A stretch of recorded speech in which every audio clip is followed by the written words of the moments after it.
Hey everyone, welcome to God's Plan Your Part Year 2, where this year we're reading through and studying the entire New Testament one chapter at a time. Thanks again for joining us in discovering God's plan and your part in it. Today we're looking at Mark chapter 5, and I think if there is a theme of this chapter, it's definitely power and authority. If anybody reading this is curious about who Jesus is and who he has authority over, this chapter is going to make it radically clear. Now, this is something that Mark has been tracking for us through chapters 1 and 4, all the way up through 4. And chapter 5, I think, just continues this narrative of Jesus has literally never met anything that he didn't have authority over. His power is evident. It's obvious. To kick it all off, he's going to meet a demon-possessed man in this Gentile land. Across the lake, there is a herd of pigs. The reason that we know this is a Gentile land is because Jews are not allowed to raise pigs. So Jesus is over there. He meets this demon-possessed man, and we see his power on full display. And this is like no little thing either. I oftentimes associate this story with some cute little pigs running off. Not even cute, but I oftentimes associate it with just the pig part. But you have to imagine this man would have been terrifying. Has the ability, I know, I don't know how much you want to dig into that, but I know you have definitely faced your own situations of witnessing super strength in people that is completely outside of themselves. And that is definitely what this is alluding to. This man who is overtaken by a demon who is able to wrench the chains apart that have been shackled onto him. He is cutting himself with stones. Like, it's clear that he is completely overtaken by this evil demonic power. So this is no little thing. I think oftentimes it gets glossed over as just like, oh yeah, it was a demon possessed man. Like, no, this was a very scary thing. Like, this man was not himself, and a demon has taken over his mind, his body, his actions, everything. It's actually not even just one demon. Right. If you look at Legion. verse 9, and Jesus asked him, "What is your name?" He replied, this is the man, but it's really the demons. "My name is Legion, for we are many." Oh, that's so terrifying. It is terrifying. And I think it is tempting in our modern context to read this story and be like, wow, like either one, what a great fairy tale, or two, like, well, that stuff really doesn't happen anymore. And it does. Like, it definitely does. Demons are still a thing. I really do want you to hear me say that. Like, demons are real. They do possess people. They do need to be confronted, and they do need to be driven out. And so Jesus here is actually confronted by the demon. The demons see Jesus coming. They know who Jesus is, and they're like, dude, leave us alone. Like, we don't want anything to do with you. We're happy in this guy. And you think about this guy, like, the people from the town are pretty used to him just being like the Hulk that cuts himself. So you think about this man, obviously we don't know his background, we don't know his history, but he was not demon-possessed at one point. Right, that's what I was thinking too. Like, this has to have been like a slow fade kind of thing, just gradually allowing those voices, those thoughts to take over who he was, and eventually believe whatever it was that was like speaking into his thoughts, his mind. So what's crazy about this, like we were saying, this is not unique to biblical times. This is still a very prevalent thing today as well. But it is interesting to see Jesus just kind of approach this man and just like, hey, what's going on with you? Yeah, and what's interesting is he brings this man freedom, like incredible freedom, to where he goes from being completely overrun by demons. It's not just one demon in him, it's several.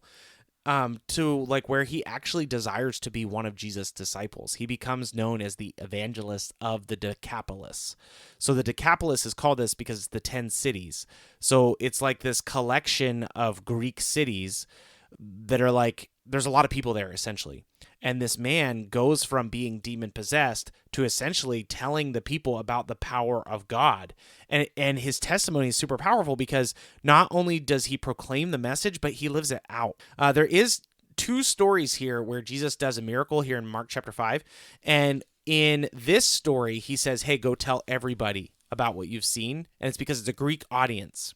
And then to a Jewish audience, he'll say, hey, you've been healed. Just keep it to yourself. Like, I don't want like this giant scene, because they're looking for a Messiah. They're looking for someone to politically deliver them. So to Jews, he's saying like, hey, let's keep this quiet. It's not really, it's not my time. But to Gentiles, he's like, go and tell everybody about the power of God. And this man does exactly that. And we can assume that he actually makes some progress and gains some ground in sharing the gospel with these Greek cities. It's a really interesting story. And all these pigs drown in the lake, which there were thousands of them. So this is not like a tiny, cute story. Mm-hmm. I think it's good to mention what you said too about the Jews versus the Gentiles, because I know, like, growing up reading these stories, especially with little context for who it was being spoken to, that is helpful, because it would always be like, well, why some people and not others? That seems really strange. So knowing that context and why he would tell some to do it and others not is important to know. So then we have in the next section, till the end of the chapter, Jesus taking the time to heal 2 women. One is one that is just like kind of runs into Jesus herself, knows where he is, finds him, and takes matters into her own hands. And Jesus is also going to heal the daughter of Jairus, the famous Jairus. He is a ruler of the synagogue, which is unique. For some reason, I always put him in like a power position that was not Jewish. I don't know why I did, but I guess that is important to the story that he would be even reaching out to Jesus, because he doesn't seem like a likely person who would be thrilled about him. Well, a lot of times we can understand the story of Jesus like in really black and white terms, to where like all the religious leaders did not like him. That's not true. Like, there were religious leaders who were looking for the Messiah and correctly understood who the Messiah was. Or we could say all the political leaders hated him. Well, that's not true either. Like, there were powerful political leaders that actually discerned that there is something going on here, and they wanted to know more about Jesus. So it is a good example, because Jairus is a synagogue leader, and he wants help for his daughter, and he goes to Jesus because he believes that Jesus can heal his daughter. And his faith is very strong in that Jesus does, in fact, heal his daughter from death, like resurrects his daughter. So it is a significant story. So on the way to heal this daughter, you can imagine people are just like swarming Jesus. And I actually really appreciate this story. There's a woman who I guess kind of feels like there is no other chance for her to ever be well. So let's just like Hail Mary this thing and just try to find the best possible way to get better by doing this ultimate last thing, which is to go and find Jesus and, like, I don't know, secretly come touch the cloak that he is wearing in order to be healed. If you look at verse 25, it says, and there was a woman who had a discharge of blood for 12 years and who had suffered much under many physicians and had spent all that she had. So she has exhausted all the doctors. She's gone to every doctor. Yeah. She spent all the money, and she's worse than she was. And something that we can miss really easily is because she's suffering a discharge of blood specifically, she's unclean. So she's cut off from community. So not only is she unhealthy, like this is a concerning ailment, she also is not allowed to be in community with other people. So it's a pretty significant turn of events. So not only is she dealing with the physical, she's dealing with the spiritual. Correct. And like the community piece. Correct. It's like all encompassing, which is super depressing. Yes. So again, this is just like her last resort. I'm going to do this. And I think, one, it's like extreme faith, maybe tied together with a little bit of extreme disparity. But she goes, she touches Jesus' cloak, and Jesus, like, he knows, but I think also wants to call it out too. Like, I don't think it's any surprise to him, but he calls it out too, just to like kind of recognize the situation and say, this woman has so much faith that I can heal her, that she will come to, at this length to touch my cloaks and to be healed. And that I think it's interesting too that the disciples, again, I mean, they're learning, they're on a journey, but they are ready to dismiss her. Like, well, what do you mean? Like, there's tons of people around. Let's just like keep moving. But Jesus makes like a serious point of it, to the point that like it's being talked about here in chapter 5 of Mark. So this is an important distinction to draw, and there's not always a perfect time to draw it, but we will make the case here. There are several times where Jesus treats women in a way that would not have been the way that women were typically treated. So Jesus is going to go out of his way to care for women in a kind of in a way to elevate women, because women are just as valuable as men. And this is an important distinction to make, because we also believe, and like this is our personal belief, both of us, that men and women don't serve the same tasks. We don't have the same jobs. We don't have the same roles and responsibilities, but we do have equal worth and value. So when Jesus, for example, says, "Go forth and make disciples of all nations, baptizing them in the name of the Father and the Son and the Holy Spirit, and commanding them to do what I've taught," he's speaking to a mixed group of people. So all of us, men and women, are supposed to be pursuing building God's kingdom and teaching people to build God's kingdom. However, there are different roles and responsibilities in that. And you'll see, eventually, when we get to these passages, you'll see very clearly this is laid out in Ephesians 5 and 6, Colossians 3, I think it's 1 Peter 2 or 3. I should have that in front of me, but I don't. There are clear roles for men and women, and specifically when you get into leadership in the church, like there are roles, but it doesn't mean we have different levels of value. And so because we are equally valuable, Jesus is going to do things to serve women that would have been like pretty scandalous, like kind of odd. So the fact that this woman is like touching him unbeknownst to him could be kind of scandalous. And is unclean. But now he's solved all the issues. Like she is completely healed. And this admittedly may not be the best story to highlight that, so maybe we'll make a point of highlighting this as we go. But I do like talking about this topic. Like men are the spiritual leaders, but that doesn't mean that women have no value. And it doesn't mean that women can't talk about spiritual things or care about spiritual things, because obviously this woman did, and she's highlighted as somebody who is faithful, and it's confusing to the disciples. And then we kind of tie this up with what is going on with Jairus' daughter. And actually, I think it's interesting, while they are still talking to this woman, or right after they're done talking to this woman, one of the people from that ruler's house comes and says, "Hey, your daughter, she actually died. Stop pestering Jesus, basically. Just let it go." And Jesus kind of steps in. He's like, "Hey, she's not dead." And then goes and tells the daughter to actually get up from like her sleep. Which is crazy, because she's 100% dead. Yeah. Like she's definitely dead. And you see people are grieving, and Jesus walks into a room full of grieving people, and he's like, "What's the big deal? Like she's just asleep." Like it's pretty wild.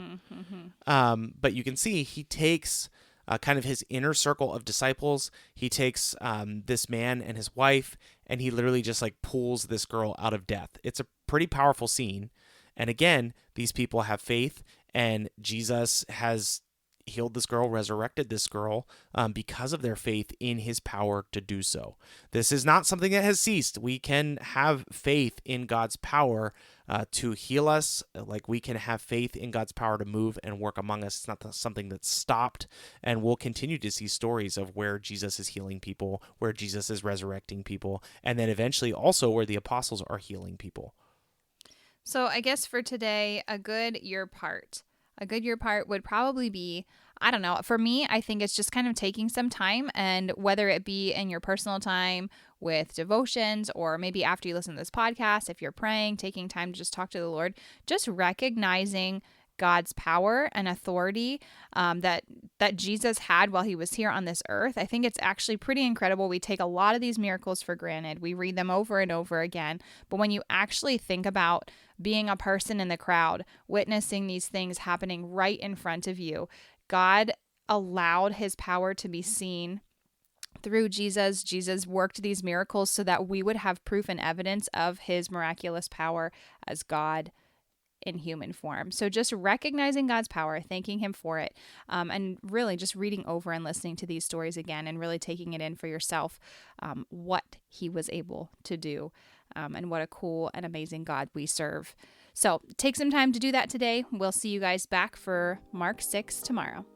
Thanks for joining today's episode of God's Plan, Your Part. As always, please consider partnering with us as we are a listener-supported podcast that we hope to continue to grow with support from listeners just like you. We've made it super easy to partner with us, and you can support us by following the link in our show notes or our description. You can support us with as little as $3 a month. Every little bit of this helps so much, and we're so thankful for your support. With that in mind, here's today's reading. Mark chapter 5. They came to the other side of the sea, to the country of the Gerasenes. And when Jesus had stepped out of the boat, immediately there met him out of the tombs a man with an unclean spirit. He lived among the tombs, and no one could bind him any more, not even with a chain. For he had often been bound with shackles and chains, but he wrenched the chains apart, and he broke the shackles in pieces. No one had the strength to subdue him. Night and day among the tombs and on the mountains he was always crying out and cutting himself with stones. And when he saw Jesus from afar, he ran and fell down before him. And crying out with a loud voice, he said, "What have you to do with me, Jesus, Son of the Most High God? I adjure you by God, do not torment me." For he was saying to him, "Come out of the man, you unclean spirit." And Jesus asked of the man, "What is your name?" He replied, "My name is Legion, for we are many." And he begged him earnestly not to send them out into the country. Now a great herd of pigs was feeding there on the hillside, and they begged him, saying, "Send us to the pigs, let us enter them." So he gave them permission. And the unclean spirits came out and entered the pigs, and the herd, numbering about 2,000, rushed down the steep bank into the sea and drowned in the sea. The herdsmen fled and told it in the city and in the country, and people came to see what it was that had happened. And they came to Jesus and saw the demon-possessed man, the one who had the legion, sitting there, clothed in his right mind, and they were afraid.